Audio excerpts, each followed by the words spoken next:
Welcome back to the Toronto Entrepreneurs Virtual Conference. My name is Marc Belaiche. I'm president of TorontoJobs.ca and TorontoEntrepreneurs.ca as well. And we've got a great panel ahead. Just going to wait for a couple minutes for another session to end, and also just give people a chance to come to this stage here. And Alex, thanks for giving me the thumbs up on audio and video. So we're good to go. Hopefully you've had a chance to network. I've been around through the networking area, had a chance to meet a number of people as well. Also, the expo will be on for 10 minutes after the end of this panel, which will run till 4 o'clock Eastern time, which is another half hour or so. If you have any questions for anyone on the panel or topics that you want to cover, feel free to post them in the chat, either in the event or in the stage chat. If you haven't introduced yourself, feel free to also put some information about yourself in the chat, and I'll be happy to give a shout out to you as well in your business. So thanks again for being on here. We will get started now. We have about half an hour left in this panel of experts, entrepreneurs. Great opportunity to talk about issues that are hitting entrepreneurs right now. So I will start one by one and clockwise on my screen and talk about, do a quick introduction of each person, and perhaps you can introduce yourself. So first up is Stephen Harmer, founder at Dibs Studio. So thanks very much, Stephen, for being on. Welcome. And perhaps you can start with intro about yourself, your business, how long you've been an entrepreneur, and how big your organization is as well. Excellent. Thanks, Marc. Appreciate it. Yeah, I've been an entrepreneur for most of my career. This is about my fourth startup, Dibs Studio. And so Dibs Studio is a early stage video game studio based in Toronto. We're focused exclusively on location-based augmented reality games, and we're building our first game. We are a 15-person team. We've been at it for about 2 years. It takes a long time. These games are actually big and relatively a lot of work to put together. But we are actually soft launching a test version of the game in Australia for the first time next week. So we're going to get some good data and feedback from customers. And we intend to launch the game at the beginning of next year, basically. So still a fair bit of work to do. Team at Dibs is basically made up of engineers and artists, so 3D artists and 2D artists, back end and front end software engineers, as well as game designers, producers, that kind of thing. Yeah, and it's not my first time building a startup. I've had some good success in the past, and I've had some failures as well. So it's always a fun journey. We'll talk about the good and the bad as we go along here in the next 25 minutes or so. Thanks very much for the intro. John Towsley is co-founder of Thought Rock. Welcome, John. And same thing with you. If you can do a quick intro, a little bit about yourself and business. Yeah. Sure. Yeah, also, I guess, you know, the typical serial entrepreneur. I started my first business at 28, I guess, 27, 28. And as you can tell by my hair, that was a few years ago. Thought Rock is, depending how you count, the fourth or fifth business. Actually, the last remaining one. The others have all been either, you know, unsuccessful or successfully sold off. So continue to manage this one, and in the twilight of my career, spend a little less time than I used to, but still very active in that business and in the industry. So, excellent. Well, thanks for being on. And Marc Fornasiero is founder at the Clear Insight program. Welcome, Marc. Thanks for coming. Great name, by the way. Yeah, I've had it my whole life. Thanks, Marc. Yeah, so I founded the Clear Insight program in January of this year. It's actually the culmination of sort of 10-year personal journey in meditation and mindful awareness practice, and 8 to 10-year strategy consulting business that I was a partner in. And I've sort of amalgamated those two things to build out the Clear Insight program, which is a deep dive, one-on-one personal development program that I use to help build resources and skills that with high-level entrepreneurs and executives, and really anybody who's interested in leading a more conscious and aware life. So that's sort of my day job. I'm also the co-founder of Ace Co-working in Oakville, which is where I'm connecting with you from right now. And we've had that business for on our 4th year, and also an investor and sound partner in about 3 other startups that are in various stages of success or failure. We're not sure yet. And that's pretty much it. Excellent. Thanks for being on. If you have any questions, again, for anybody on the panel, feel free to put them in the event or in the stage chat, and I'm happy to moderate. So coming back to you, Stephen, you talked about games and, really curious about technology, and what is it as glamorous as it sounds like from the outside? Is it as challenging as if it was a product that you're developing, like a hard product, so to speak? What are your experiences so far? Yeah, great question. I mean, gaming, like most industries, it's interesting because it's a very consumer focused industry, and so unlike the kind of feedback that you get in a B2B software or B2B industry where you're working directly with customers and innovating and iterating your product based on customer feedback, you kind of want to do that. You definitely want to do the same thing in the gaming industry, but now you're talking about consumers, and so it's figuring out how to get test groups together, and how to do early stage launches where you can maybe get it out. So we're going to launch out to around 1,000 people next week when we launch in Australia. We're not and we're not going to stay in market for too long, and we'll do that again a few more times on the way to a proper full launch. So what I love about the gaming industry is you have creativity on one side because you've got the art and the kind of psychology of game design, and then you've got some pretty hardcore engineering as well.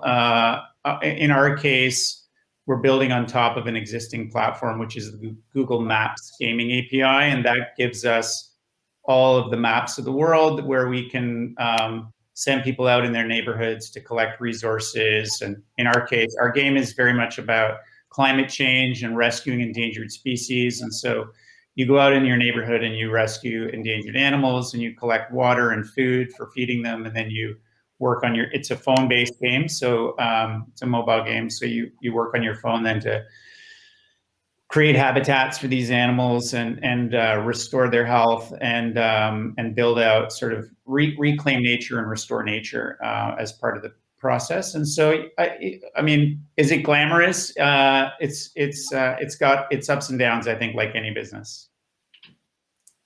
Interesting. And what's the target age range that you're for the game? Yeah, good question. Our target audience is primarily women, and it is sort of 14 to 35 would be the sweet spot, basically. It's a pretty broad range, but Gen Z and millennial women are our primary targets.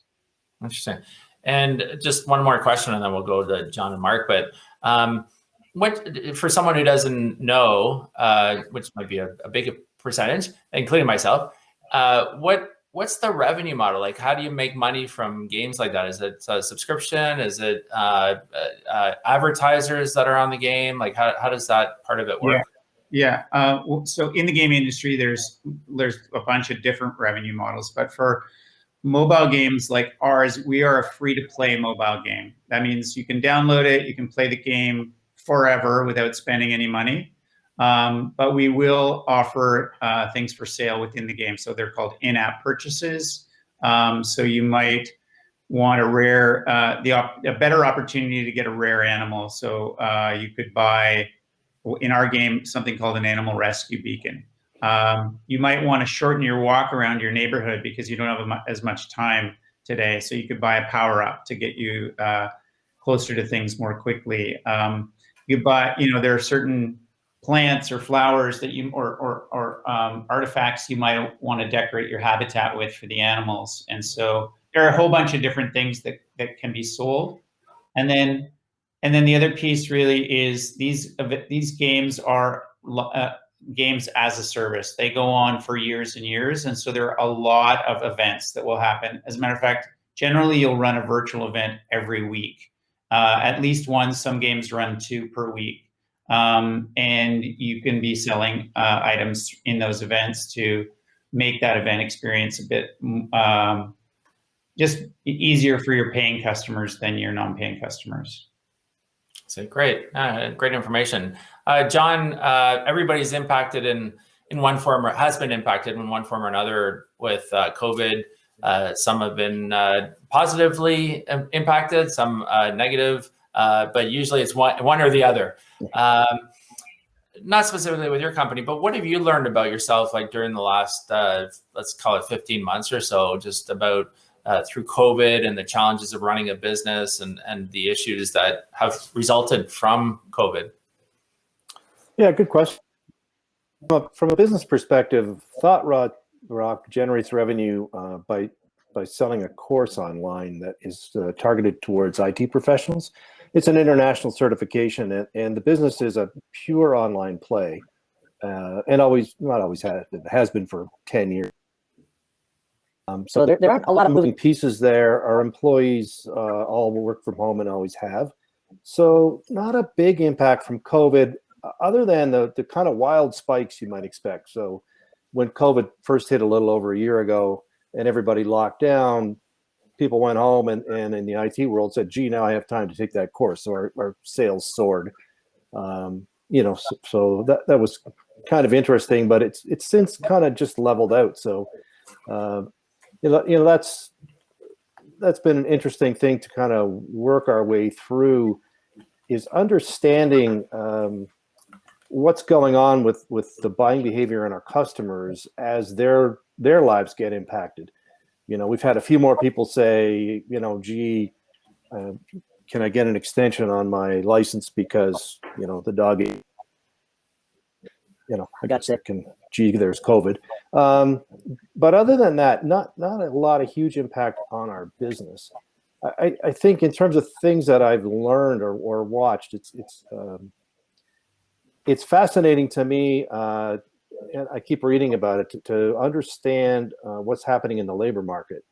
The last 3 businesses that we had were built as quote virtual work from home businesses. So I've had up to 150 employees working from home in a business that we started and then ultimately sold. I'm going to guess I only ever physically met 20 or 30 of them. What I have a hard time understanding, I'm seeing headlines and articles about people are quitting because the boss won't let them come back to work. And coaching with my daughter, who's in a bit of an entrepreneurial mode, and the owner of her company is insisting people come back, but like everybody else, she's struggling to find engineers to work for her, and saying, like, dude, get with the program. Sales have gone up since we've been working at home. So I find that fascinating, and continue to coach other people and help them through that. Because through the cycle of 15 years of work from home businesses, we've seen labor shortages and figured out how to manage through that. So I think in terms of what I've learned, it's as much as anything else, it's observational about other people, and what I find is a bit of an amazing lack of flexibility or inability to permanently adjust to what's happening. I think people did a great job of rising to the challenge and meeting the crisis. I know lots of people who have, their businesses have stayed on track and they've figured out how to manage people from home and, get the technologies in place and all the controls and everything else. But now you get this weird pushback from employees who are saying, hey, I bought a house in Peterborough, so I'm not coming to Toronto, dude. And employers who are saying, hey, this is going to be over soon, so come on back. So I think what I've learned is that people are people and don't like change much unless it's forced on them. So. Make a point. We are on the TorontoJobs.ca side. We know that there's about a third of Canadians that are working from home. About 5 million Canadians are working from home, and a lot of those people, like you said, have moved away from wherever it was that they were in. downtown Toronto and otherwise. So, Marc, kind of same type question, but just, you know, kind of how have you adapted over the last year? Like, what did you change now that you didn't do before that, or as a leader, as an entrepreneur, or otherwise? I think probably the most profound learning or change that's come out of this is the non-commercial effect of all these lockdowns, and just the price that people are paying energetically and emotionally for all this loss of freedom that they've had to experience.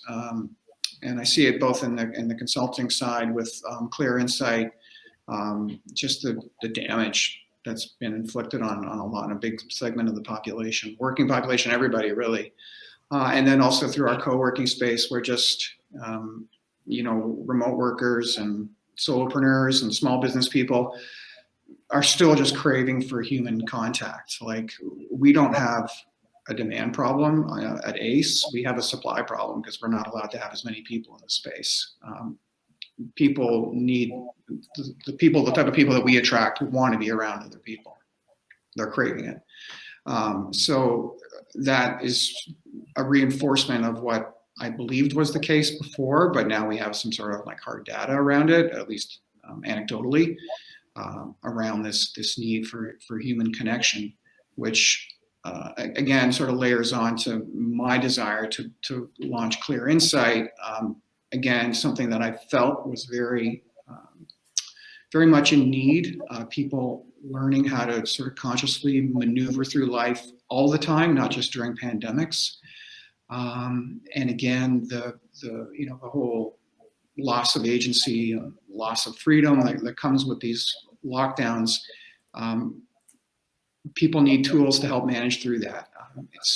Some people are really okay with it, and a lot of people aren't. And so just being able to make different types of resources available for the people who need them was really important for me. Great. Good insight for sure. So if you're just joining, my name is Marc Belaiche, president of TorontoJobs.ca and TorontoEntrepreneurs.ca. Stephen Harmer is founder at Dibs Studio.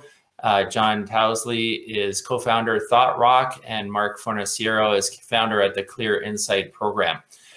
Thanks very much for joining. If you have any questions, feel free to post them in the event or in the stage area in the chat. I'm happy to moderate. So maybe coming back to, well, really anybody can answer this one. Government programs, the government was real quick to put out programs for business owners, entrepreneurs very quickly after the pandemic hit last year. What do you think, generally speaking, about the programs? Were they good? Were they timely? Did they miss the mark? Just your general feel as an entrepreneur. You don't have to say whether you took advantage of them or not, but just what are your overall thoughts? Anybody, maybe John, do you have any comment on that? Yeah, I think like most people, initially pleasantly surprised at the ability of our political leaders to, federally and provincially to respond. And generally, I mean, it's easy to criticize. I wouldn't want to be in their shoes. It's not really what they signed up for. And I think, not a bad idea to jump on things and not worry too much about the back end and create money. At the same time, I was looking at, I watch what's happening in economics with some interest, I always have. And I'll tell you, I'm confused and concerned. For one thing, Canada's debt to GDP ratio was pretty good. But if you look at the numbers, we are an outlier in terms of the rapid growth of debt as a percentage of GDP. Like, not just a little bit, like many multiples larger than the next country, which was Australia, who is many multiples larger than the next country after that. So as a percentage of GDP, I think it's time to take our finger off the checkbook, because somebody's got to pay for this. I think while political leaders have done their best, you know, we don't pay our politicians a lot. They go into politics for any number of reasons, but they aren't always the best and brightest, frankly. The ones I think that are doing okay are the ones who don't know they're smart. And I won't name names, but I find it interesting that the media jumps on people because they change their mind sometime.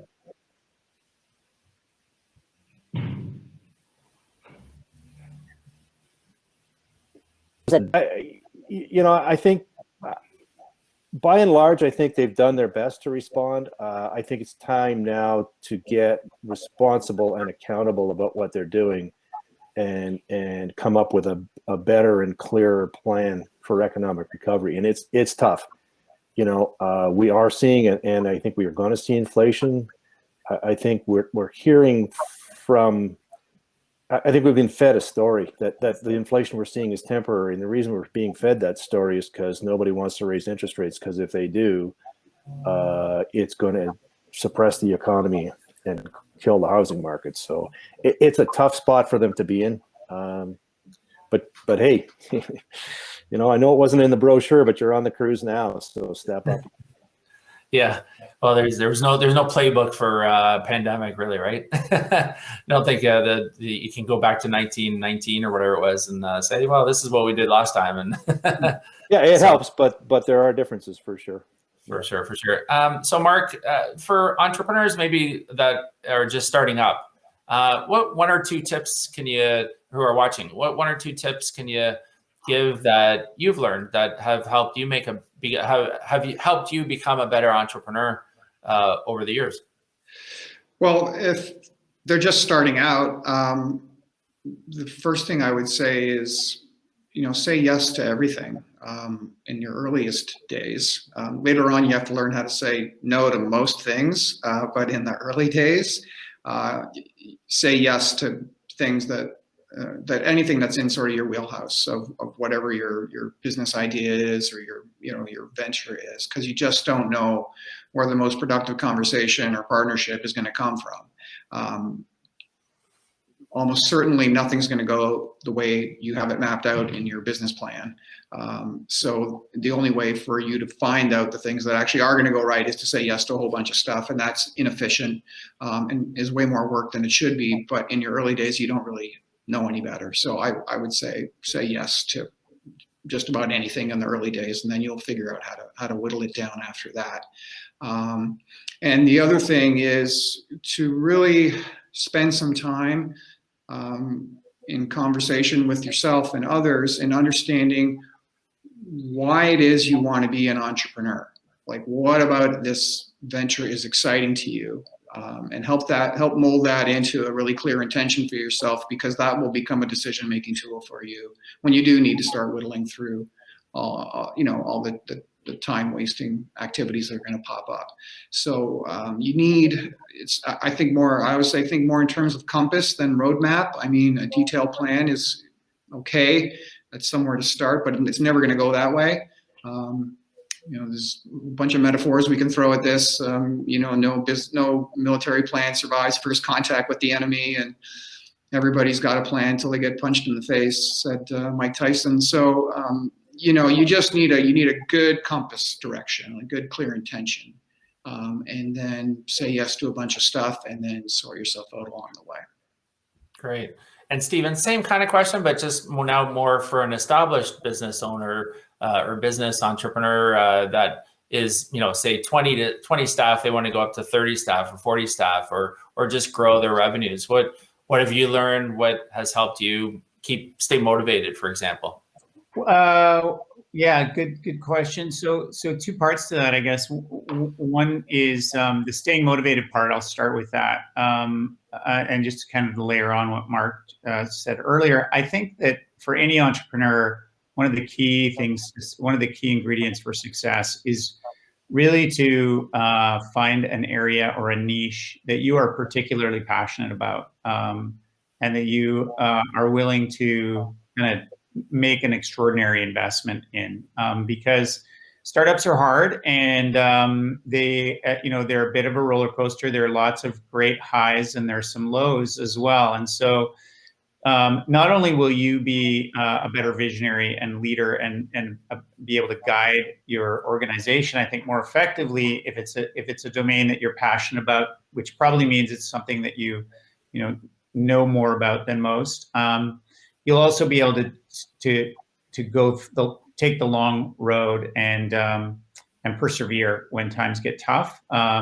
So that's kind of on the motivational side, Mark. I think in terms of, how do you take your business to the next level? I mean, I would say right from the beginning in any business, and I've really been in technology my career, but you really have to test your hypotheses as early as possible, whether it is your founding, core idea for your business, or if it's just a new feature that you want to add on to an existing product, or a new product that you want to add to a product line. Build it lean and make it great. Don't make it crappy. But keep it simple and just focus on the very most important aspect and test it. And the earlier you can do that and involve your customers to help you co-create the product, I think the more successful you can hope to be. Very good advice. John, we just got a couple minutes left here, but who do you get your inspiration from? Who do you get advice from? Do you have a team of advisors? Do you have a trusted advisor, accountant, lawyer? Who do you look up to? Who do you get information from? Do you do it yourself? Yes, all of the above. All of the above. Over the years I've had different mentors. I guess as I age, I become more of a mentor than a mentee. But I do have a business partner. We joke because we've been partners longer than he's been partnering with his partner, we probably spend more time together over the years than we did with our spouses for a long time. But that's one key resource. Partnerships are hard, but we managed to make it work because we don't socialize. We're business partners, and we tend to be opposite in a lot of things. So over the years, when and if I was struggling, quite often he wasn't, or the other way around. So it's great to have somebody you can call and say, "Man, I think we're messed here," and have somebody else go, "Whoa, take a breath, calm down, we'll get through this." So that was one really good thing for me. Otherwise, it's a very broad range. We have in my early businesses when I was young, I would say I was too and didn't engage lawyers as soon as I should have. So finding a trusted lawyer is, I think, really important. And finding and building relationships with lawyers and accountants who you can trust and who get an understanding of what you're doing and, aren't just there to rack up billable hours. And it takes a little while to get that message through and get that right. I don't know a single entrepreneur who doesn't joke about getting an invoice from their lawyer and accountant that says for services, $20,000. And my business partner, it's one of our key selection. We just say to professional types, "Hey, the day you send that invoice is the last day you do anything with it." It's like, so there are some caveats, but it's really important to have those people and other mentors we've cycled through over the years, depending on the need. But lots of outside input. At the end of the day, though, you go on your own gut instinct and you keep asking questions. Just keep asking and asking and asking. I had every time we have calls with accountants or lawyers or whatever, that while they're doing their best, you're the one who needs to make the decision, and you need to push hard to ask the questions because they'll give you the standard answers. And as an entrepreneur, I'm sure the other guys would attest, standard answers aren't always the thing you need.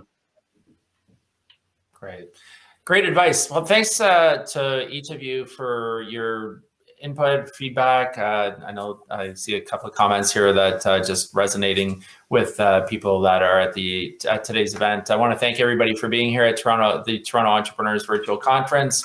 Today's event was presented by TorontoJobs.ca and TorontoEntrepreneurs.ca and powered by Event Logic with a K.ca.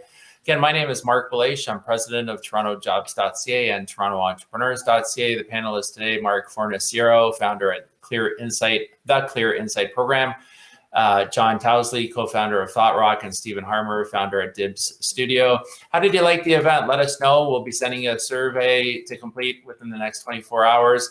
I want to thank all the speakers that were here today, as well as the team behind the scenes. A lot of people to thank: Alex, Rachel, Anne, Sandra, Sarah, Carla.